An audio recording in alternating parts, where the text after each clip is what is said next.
ஒவ்வொரு போலீஸ்காரனுக்கும் தன்னோட வாழ்க்கையில ஒரு கேஸை முடிக்க முடியாம அவன் கூடவே வந்துக்கிட்டு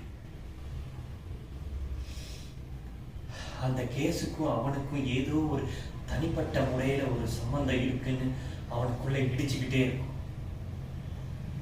அவன் மன திருப்திக்காகவாவது அந்த கேஸ் அவன் முடிக்கணும்னு போராடுவான். தாய்லி போராடுவான். அவன் அந்த கேஸை முடிச்சிட்டான்னா பிரச்சனை இல்லை. அந்த கேஸை முடிக்கலன்னு அந்த கேஸ் அவன் தலை மேல ஏறி அதை சால்வ் பண்ணு தூங்க விடாம பண்ணிடும். நானாயா இந்த கேஸை கேட்டேன்? எஸ்பி நீயா தானே கொண்டு வந்து கொடுத்த? நானா கேட்டேன்? பாவம் அந்த பொண்ணு வெலோனி. அவ நல்லவளா கெட்டவளா? அவ சாவுக்கு அவளே காரணமா? இல்லை எவனாவது அவனை கொண்டுட்டாங்களா? இப்படி எதுவுமே தெரியாம எல்லா பழியும் அவன் மேல போட்டு கேச முடியும்னா உள்ள இருக்கிறவன் ஒத்துக்க மாட்டேன்றாங்க. ஒத்துக்கவே மாட்டேங்கிறான். இத கூட கண்டுபிடிக்க தெரியலன்னா நீ எல்லாம் என்னடா போலீஸ்ன்னு எனக்குள்ள இருக்கிறவன் கேட்கிறான். அவ என்னமோ செத்து போயிட்டா. ஆனா டெய்லி அவ என் கனவுல வந்து என்னை காப்பாத்துன்னு கேட்கிறாள்ல. அவ மட்டும் கேட்கல, இவன் கேட்கிறான்.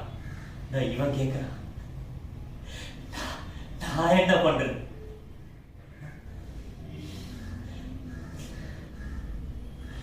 ஆனா அந்த குலவண்ண தாய் மட்டும் என் கையில கிடைச்சான்.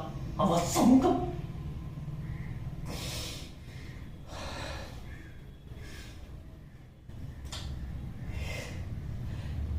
பாவம் அந்த பொண்ணு. எதா மனசுல அவளுக்கு என்ன பிடிக்கும் என்ன பிடிக்காது, அவ எதை பார்த்து சந்தோஷப்படுவா, எதை பார்த்தா அவளுக்கு கோபம் வரும், இப்படி எதுவுமே தெரியாம தெரிஞ்சுக்கணும்ல. அவ அம்மைய கேட்டா தெரியல, அவ ஃப்ரெண்ட்ஸை கேட்டா தெரியல, அவ ரிலேட்டிவ்ஸை கேட்டா தெரியல, அவ கட்டிக்க போறவனுக்கு எதுவுமே தெரியல.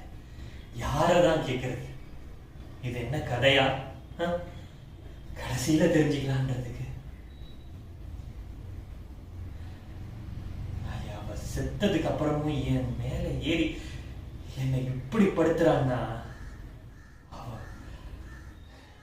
ஒரு பாயிண்ட் அவ நல்லவ அப்படின்னா இல்ல, இன்னொரு பாயிண்ட் இவங்க எல்லாம் சொல்ற மாதிரி அவ ஒரு கூதலை அப்படின்னு சொல்லிட்டா போதும். ஆனா இப்படி எதுவுமே தெரியாம சும்மா கேச முடியும்னா, ஆனா இதுல பிரச்சனை என்ன தெரியுமா அலெக்ஸ்? அவளை கொன்னவன் யாருன்னு தெரிஞ்சுக்கிற ஆர்வத்தை விட அவன் மனசுல யாரு இருந்தான்ற தெரிஞ்சுக்கணுங்கிற அந்த ஆர்வம்